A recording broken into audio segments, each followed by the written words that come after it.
বচ্চন পৰিয়ালত পুনৰ আৰম্ভ হ'ল নেকি অশান্তি পৃথক সংসাৰৰ পথ বাছি ল'লে নেকি জুনিয়ৰ বচ্চনে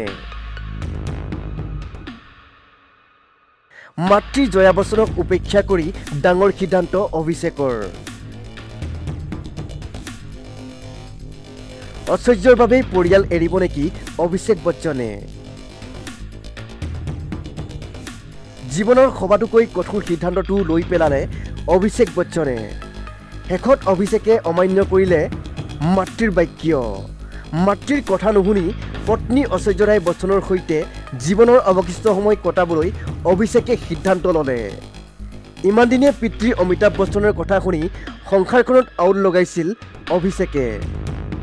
বোৱাৰীয়েক ঐশ্বৰ্য ৰায় বচ্চনৰ সৈতে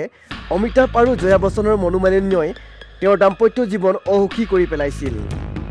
বোৱাৰীয়েকৰ সৈতে শাহুৱেক আৰু শহুৱেকৰ মতানৈক্যৰ সময়ত কিন্তু অভিষেকৰ স্থিতি আছিল অস্পষ্ট ঘৰুৱা কণ্ডলৰ সময়ত স্বামীৰ সমৰ্থন নোপোৱাৰ বাবেই ঐশ্বৰ্যই সুকীয়াকৈ থাকিবলৈ লৈছিল আনকি স্বামী আৰু পৰিয়ালৰ কাষৰ পৰা আঁতৰাই নিছিল কন্যা আৰাধ্যাক খবৰ অনুসৰি বৰ্তমান পত্নীৰ কাষত থিয় হৈছে অভিষেক বচ্চন পত্নী ঐশ্বৰ্যৰ সৈতে সুকীয়াকৈ থাকিবলৈ ঘৰো ক্ৰয় কৰিছে অভিষেকে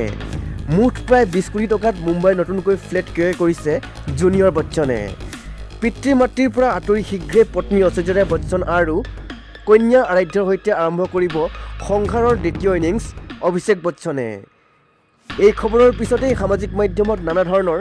জল্পনা কল্পনাই গা কৰি উঠিছে বহুতে আকৌ দাবী কৰিছে যে পৰিয়ালটোৰ ভিতৰত মতানৈক্য চলি আছে